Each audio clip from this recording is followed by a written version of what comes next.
오늘 우리에게 주시는 하나님의 말씀은 로마서 9장 14절에서 24절까지 말씀입니다. 14절 그런즉 우리가 무슨 말을 하리요 하나님께 불의가 있느냐 그럴 수 없느니라. 아멘. 어제 내용을 살펴봐야 합니다. 어제 내용이 하나님의 주권에 관한 내용이었습니다. 하나님께서 야곱은 사랑하고 에서는 미워했다는 내용입니다. 바울은 이것을 하나님의 주권으로 해석했습니다. 그런데 에서의 입장에서 보면 좀 억울할 수 있습니다. 왜 야곱만 사랑하시나 그런 생각을 할 수 있죠. 그런데 기억해야 할 것은 우리는 피조물이라는 사실입니다. 하나님이 불의하시다고 우리는 말할 자격이 없습니다. 왜냐하면 우리는 피조물이고 하나님은 창조주십니다. 그래도 너무하신 것 아닌가라고 말할 수 있겠지만 그래서 바울은 계속해서 설명합니다.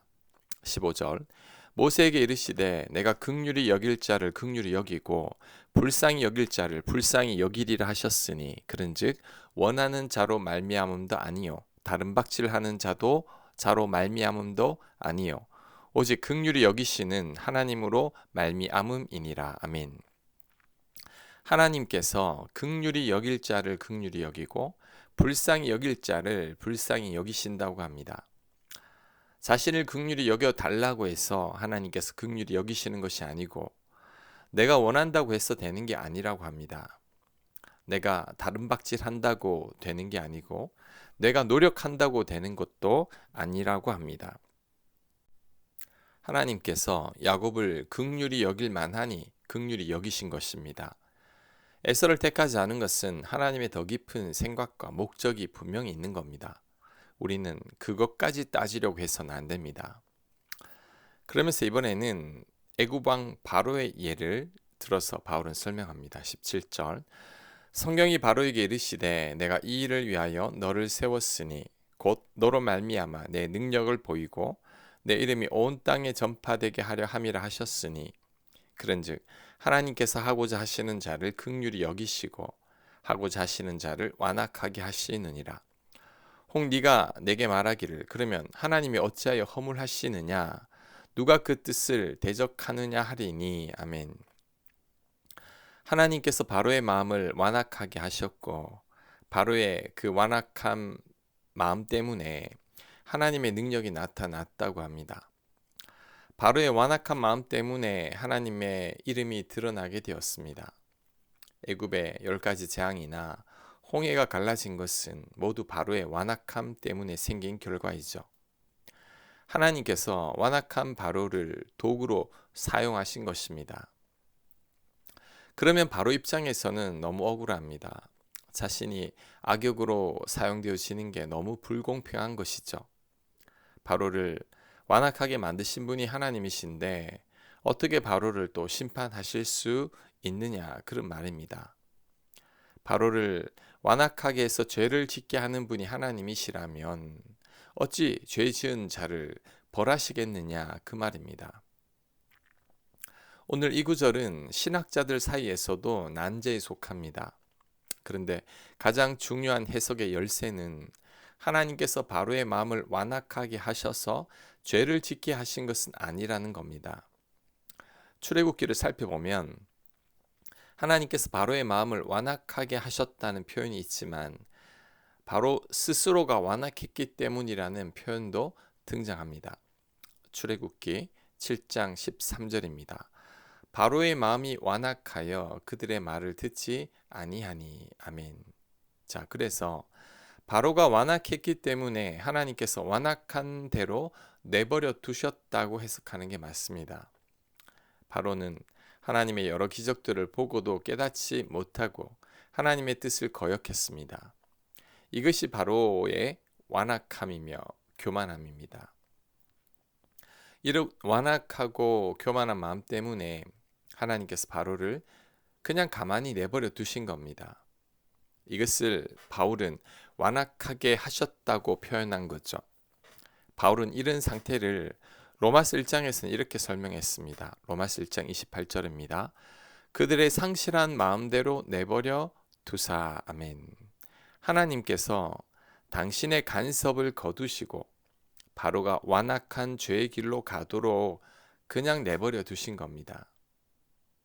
따라서 하나님은 사람의 마음을 충동질해서 죄를 짓게 하는 것이 아니라 완악하고 교만한 자들에 대한 심판으로 아무런 간섭도 하지 않으신다는 거죠. 그러면 더 악한 죄를 저지르게 되는데 그 책임은 온전히 죄를 짓는 그 사람에게 있는 겁니다. 자, 그럼에도 불구하고 이런 하나님의 뜻과 섭리에 불만을 품고 있는 자들에게 바울은 덧붙여서 또 말합니다. 20절. 이 사람아, 네가 누구이기에 감히 하나님께 반문하느냐? 지음을 받은 물건이 지은 자에게 어찌 나를 이같이 만들었느냐 말하겠느냐? 토기장이가 진흙 한 덩이로 하나는 귀 있을 그릇을, 하나는 천 있을 그릇을 만들 권한이 없느냐? 아멘. 자, 이게 무슨 말입니까? 우리는 진흙 한 덩어리라는 것입니다. 우리는 죄 많은 피조물일 뿐이죠. 우리가 감히 하나님께 이래라 저래라 할 수 없습니다. 우리는 피조물인 우리의 한계를 잘 알아야 한다는 거죠. 하나님은 불의하시고 불공평하시다고 우리는 말할 자격이 없습니다.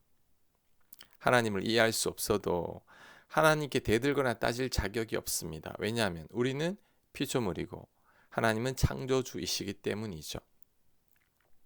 우리는 진흙이고 하나님은 토기장이라는 사실을 명심해야 합니다.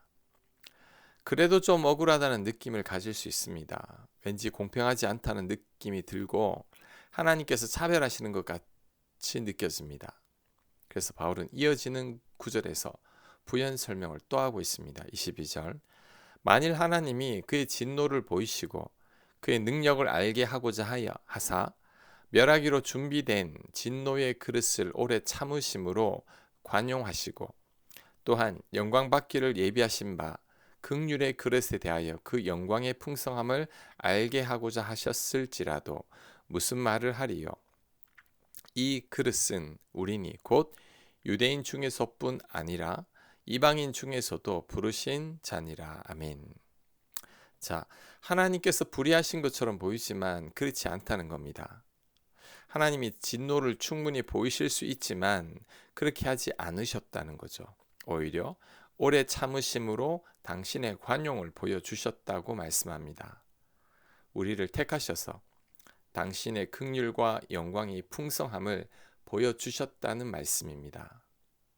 자, 하나님이 불의한 것 같지만 그렇지 않은 이유는 우리를 향해 오래 참으시고 당신의 은혜를 보여주신 것을 보면 불의하시지 않다는 증거입니다.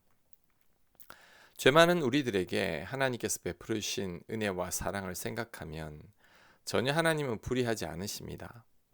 하나님께서 아무런 자격 없는 우리를 택하셔서 하나님의 자녀로 만들어 주신 것은 그저 감사할 뿐이죠. 즉, 하나님이 불의하시고 공평하지 않은 것 같지만 당신의 아들을 우리를 위해 내주신 것을 보면 전혀 그렇지 않다는 겁니다. 죄 많은 우리를 살리려고 아들을 주신 하나님의 은혜와 사랑을 생각하면 하나님은 전혀 불의하지 않으신 분이라는 거죠. 오늘 말씀이 굉장히 어려운 신학적 주제입니다. 가장 어려운 교리 중 하나입니다. 하나님의 주권과 인간의 의지에 관한 얘기죠. 하지만 분명히 기억해야 할 것은 피조물인 우리는 하나님을 제대로 이해할 수 없다는 것입니다. 하나님께서 만드신 작은 미물도 우리는 만들 수 없습니다. 파리 한 마리나 작은 물고기 한 마리도 우리는 만들지 못합니다. 그렇다면 하나님이 만드신 작은 것도 못 만드는 우리들이 어떻게 감히 하나님의 놀라운 뜻과 섭리를 다 알 수 있겠습니까? 피조물인 주제에 우리는 감히 하나님을 판단하거나 훈수둘 수 없습니다. 우리는 진흙이고 하나님은 토기장이심을 우리들은 명심해야 합니다. 그래도 이해가 안 가거나 하나님께서 불의하신 것 같다면 단 한 가지만 생각하면 됩니다. 바로 예수님이십니다. 하나님께서 죄 많은 우리를 살리시려고 가장 귀한 아들을 주셨습니다. 예수님은 못난 우리를 살리시려고 십자가에서 피 흘려 죽으셨죠. 이런 사랑을 가지신 분이 절대로 불의하실 수가 없습니다.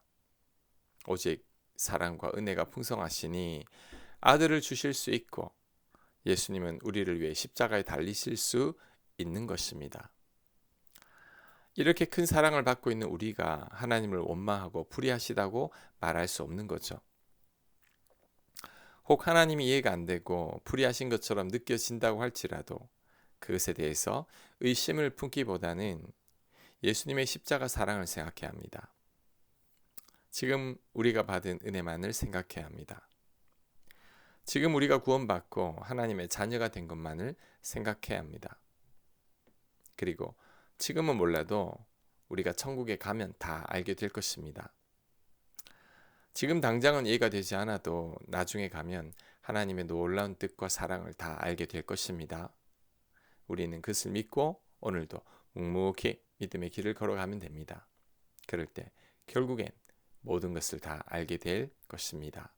아멘. 하나님이 이해가 되지 않아도 우리 생각에 하나님이 불의하신 것 같아도 하나님 우리의 생각을 접습니다. 우리는 진흙이요 하나님은 토기장이 있음을 고백하오니 하나님을 온전히 신뢰하고 따라가기만을 원합니다. 하나님 이런 우리들에게 은혜를 베풀어 주시옵소서. 예수님 이름으로 기도합니다. 아멘.